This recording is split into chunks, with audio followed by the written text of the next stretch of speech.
Sir হচ্ছে এই যে 15-16 বছর মেয়েরা আসে, ওরা শ্বাসকষ্ট, এই যে দম নিতে অসুবিধা হয়, মানে শ্বাসকষ্ট এগুলো, এর কোনো চিকিৎসা আছে? যেহেতু এটা কেন হয় সেটা জানতে চাইছো? হ্যাঁ, আচ্ছা আচ্ছা আমারও আছে তো। আচ্ছা, বেশ। তুমি তো এই হসপিটালে প্রায় 10 বছর হয়ে গেল। 10 বছর তোমার, তুমিও দেখেছো নিশ্চয়ই? আমি অনেক দেখেছি এই মতো অবস্থাতে। আমিও দেখেছি তো। কিরকম হয়? ওরা, বিশেষ করে কম বয়সী মেয়েদেরই এটা হয়, যারা যখন আসে যে সিমটম গুলো আমরা দেখি একেবারে শ্বাসকষ্টটা এরকম একটা শ্বাসকষ্ট হয়। হ্যাঁ, তো বিষয় হচ্ছে এইটা কি কারণে হয়, খুবই নার্ভাস খুবই নার্ভাস হয়ে যায়, হাত পা বেঁকে আসে। সুমিত বাবু, স্যার ওটা দম নিতে কষ্ট। এটা প্রায় আমরা এমার্জেন্সিতে পাই, প্রায় প্রতিদিনই আসে, একটা দুটো করে আসে।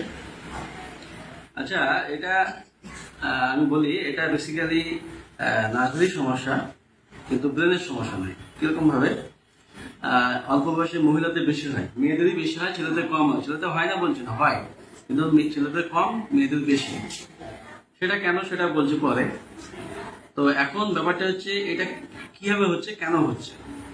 আমরা অনেকে ডাক্তারবাবুরা মনে করি এটা শুধু একটা মিস্টেরি সিমটম। মানে যখন পেশেন্টটা আসে, মানে বাড়ির লোক যেমন অস্থির, একদম নার্ভাস থাকে, পেশেন্টটা দেখে মনে হয় এখনই মরে যাবে। মানে আমি দেখাচ্ছি, ওরা দেখাতে পারে না, মানে ও ডিপ ব্রেথ নিতে পারে না, মানে গভীর নিঃশ্বাস নিতে পারে না, যে বাতাস ঢুকছে না ভেতরে। আর হাত পা গুলো পুরো ঠান্ডা হয়ে যায়, শীতল ধরে যায়, মাথা ঘুরে, মাথা মানে কি বলে, একদম মানে ফ্রগ টাইপের, মানে ফগ হয়ে যায়, ব্রেন ফগ হয়ে যায়। আর হাত পা গুলো কেমন টেনে নেয়, এই এক্ষুনি অজ্ঞান হয়ে যায়, মানে মাথা ঘুরে, কানের মধ্যে ভূ ভূ শব্দ হয়। তারপরে সেই ক্ষেত্রে অনেক সময় কি বলে, পায়খানা পরিষ্কার হয় না, পেট ফুলে থাকে, এই সমস্যাগুলো কিন্তু হয়।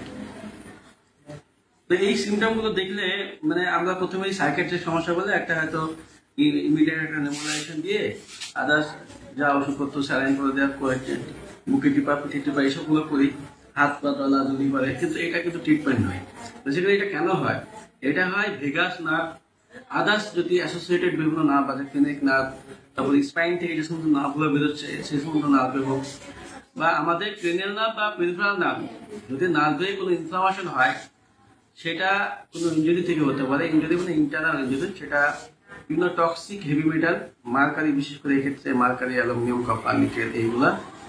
এবং পাশাপাশি এখন যেহেতু আমরা প্রত্যেকেই লো গ্রেডেড বিভিন্ন ভাইরাস ব্যাকটেরিয়া থেকে ইনফেক্টেড আছে, লিভারে আছে, ব্লাডে আছে, বিভিন্ন অর্গানে আছে, তো এই সমস্ত ভাইরাসগুলো ইটসেলফ, আবার এই সমস্ত ভাইরাসের বাই প্রোডাক্ট এই হেভি মেটালের সঙ্গে বাইন্ড করে কিছু নিউরোটক্সিন বের হবে, যেগুলো নার্ভগুলোকে ইরিটেট করে।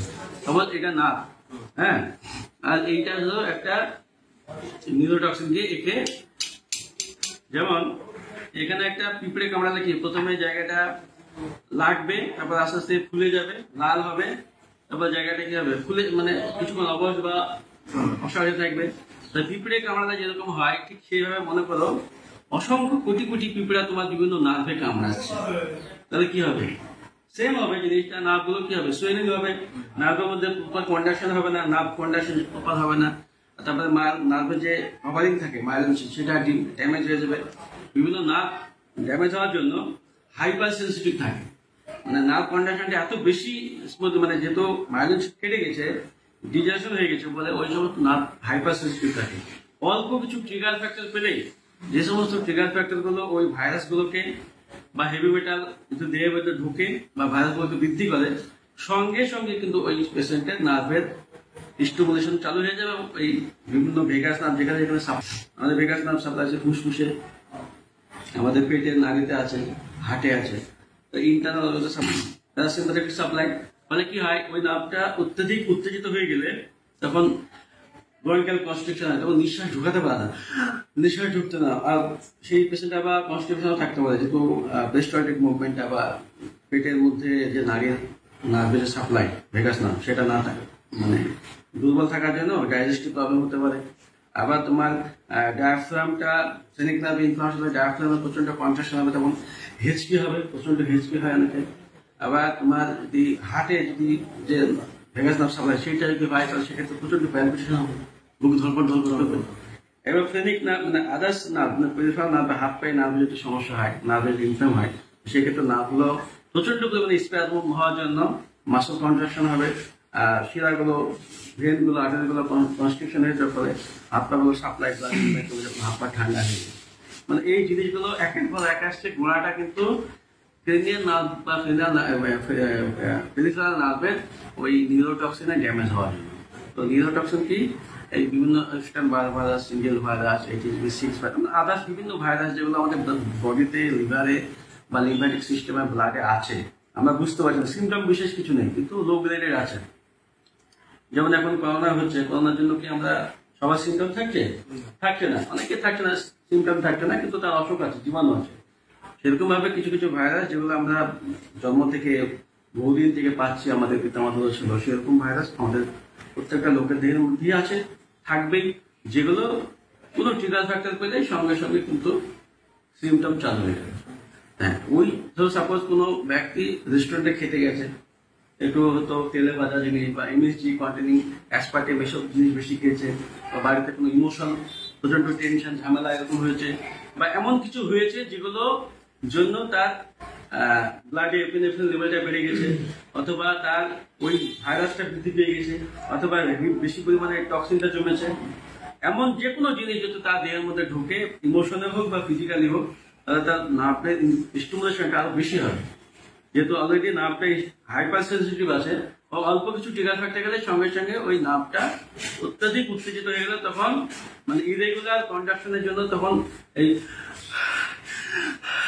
বুক দেখছি, বুকে কোনো লঙ্কাই নাই, কিছু নাই, কিন্তু বুকে বাতাস ঢুকছে না, নিঃশ্বাসে কষ্ট হচ্ছে, সর্দি কাশি কিছু নাই, জ্বর নেই, আবার তার পায়খানা পরিষ্কার হয় না, হয়তো সপ্তাহে একদিন, সপ্তাহে দুদিন পায়খানা হয়, খেতে হয় না বা হজম হয় না ঠিক মতো, বা ওই পেশেন্টের হয়তো দেখা গেল যে তার প্রায় মাথা ঘুরে, মাথা আমাদের ঘুম আসতে চায় না, বা কি বলে তার হয়তো স্কিনের বিভিন্ন রকম সমস্যা আছে, বা গা এত দুর্বল, অল্পতে নার্ভাস হয়ে যায়, হাত পা ঠান্ডা হয়ে যায়, এই সমস্যাগুলো হয়।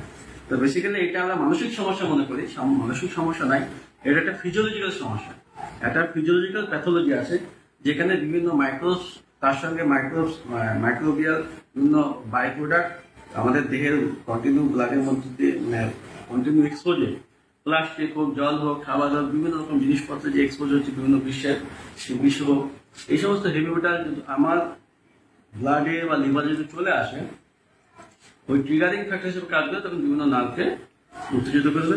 এবং মেয়েদের বেশি হয় কেন? মেয়েদের বেশি হয় যেহেতু আমি বলেছি যে মেয়েদের দেহে যে হরমোনটা থাকে, প্রজেস্টেরন, ইস্ট্রোজেন, যেটা মেয়েদের বিশেষ করে মাসিকের সময় বেশি হয়, এই সমস্যাটা মাসিক হবে সেই সময়, বা মাসিক ঠিক হ্যাঁ সেই সময়তে কিন্তু মাসিক এই সমস্যাটা বেশি হয়, কারণ ওই সময় মেয়েদের ব্লাডে হরমোনটা বেশি থাকে। এবার যে কোনো হরমোন কিন্তু ওই ব্লাডে থাকা বিভিন্ন প্যাথোজেনের ফুয়েল হিসেবে কাজ করে, ফুড হিসেবে কাজ করে, তখন সেই সময় ভাইরাসটা বেশি বৃদ্ধি পাবে, ফলে তার অ্যাটাকটা বেশি হবে, আর অ্যাটাক বেশি হলে তার শ্বাসকষ্ট বেশি হবে। এই জন্য মেয়েদের বেশি হয়, ছেলেদের কম হয়। এবার যদি কোনো ছেলের দেহে প্রচুর পরিমাণে বিষ থাকে, তার দেহে এত পরিমাণে যদি ভাইরাস থাকে, আর হরমোন লাগবে না, এমনিতেই হবে। হ্যাঁ, তো এই জন্য মেয়েদের বেশি হয়, ছেলেদের কম হয়। এটা অ্যাকচুয়ালি আমরা সাইকিয়াট্রিক সমস্যা মনে করি, সাইকিয়াট্রিক সমস্যা নয়, এটা হচ্ছে নার্ভের ভেগাস নার্ভ और আদার্স পেরিফেরাল সেন্ট্রাল নার্ভাস সিস্টেমের নার্ভগুলোকে ইরিটেট করছে, ইনফ্লেম করছে, ইনফেক্ট করছে বিভিন্ন ভাইরাসের by product, neurotoxin, heavy metal, যেখান থেকে সমস্যাগুলো হচ্ছে। এটাকে ইজিলি আমি যেমন আসলে আমি কি করি, প্রথমে পেশেন্টটাকে একটা মাল্টিভিটামিন ইনজেকশন, যে নার্ভটা 45 হয়, তারপরে পেশেন্টটাকে সোডিয়াম ভ্যালোডিনাইট দিই, 20 ফোঁটা নাকে গেলে, মুখে গেলে সঙ্গে সঙ্গে পেশেন্ট সুস্থ হয়ে যায়, তাই তো? পেশেন্ট এই স্যালাইন দিলাম, স্যালাইনে কি ব্লাডের মানে সোডিয়াম, পটাশিয়াম এগুলো পেলো, তাহলে নার্ভটা উত্তেজিত হয়ে গেল, বা একটু সুস্থ হয়ে গেল, কামনেস মানে ঠান্ডা হয়ে গেল, সুদ চলে গেল, ফলে এইভাবে ইজিলি পেশেন্টটা কিন্তু রিকভার হয়ে যায়। এটা ইমিডিয়েট রিলিফ হলো, কিন্তু মানে এমন পেশেন্ট আমি কখনো পাইনি যে আমি দেখেছি অথচ পেশেন্টটা ভালো হয়নি, মানে পেশেন্টটা এসছে হয়তো আধা ঘন্টা সময় লেগেছে, পেশেন্টটা সুস্থ হয়ে গেছে।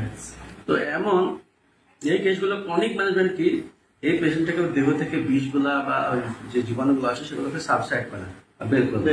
তার জন্য কিছু খাবারের নিয়মগুলো মানতে হবে, কিছু এক্সট্রা হিলিং ফ্রুট, যেগুলো ড্রাগন ফ্রুট, ব্লুবেরি বা মৌসুমি, কমলা, আপেল, যেহেতু ফলগুলো বেশি খেতে হবে, কিছু ইসলামী ফুড, ডিম, দুধ, গমের জিনিস, সয়াবিন, যেগুলো আমি সবাইকে বলছি, এগুলো অ্যাভয়েড করলে কিছু হয়তো নার্ভ মাল্টিভিটামিন দিলাম, যাতে যেগুলো নার্ভটা ড্যামেজ হয়েছে সেগুলো ঠিক হবে, তাহলে পেশেন্টটা কিন্তু ওষুধ খেয়ে খেয়ে থাকে। হ্যাঁ স্যার আর একটা কোশ্চেন ছিল, ওই যে মানে শ্বাস বন্ধ হয়ে যাওয়া, নিঃশ্বাস বন্ধ হয়ে যাওয়া বা আপনার কি দম নিতে কষ্ট হচ্ছে। দম নিতে কষ্ট হয়, ওটার সঙ্গে সঙ্গে হাত পা টান ধরে স্যার রোগ। হ্যাঁ ওটা তো বললাম যে ওই ভেগাস নার্ভ যেটা, যে নার্ভটা তোমার হার্টে এবং ফুসফুসে সাপ্লাই করছে, এবং অন্যান্য নার্ভ যেমন বিভিন্ন পায়ে হাতের নার্ভ যেগুলো পেরে ফেলার নার্ভ আর কি, হ্যাঁ একটু কারেন্ট চলে গেল, তো সেই ঐচ্ছিক নার্ভগুলো মানে ভেগাস নার্ভ যেভাবে হচ্ছে সেভাবে যদি আমাদের হাত পায়ে যে নার্ভগুলো সাপ্লাই আছে সেই নার্ভে যদি ইনফ্লামেশন হয়, তাহলে সে হাত পা নার্ভগুলো ইয়ে হবে, স্প্যাজম হবে, তাহলে মাসেল কন্ট্রাকশন হবে, সিটাল ধরে যাবে।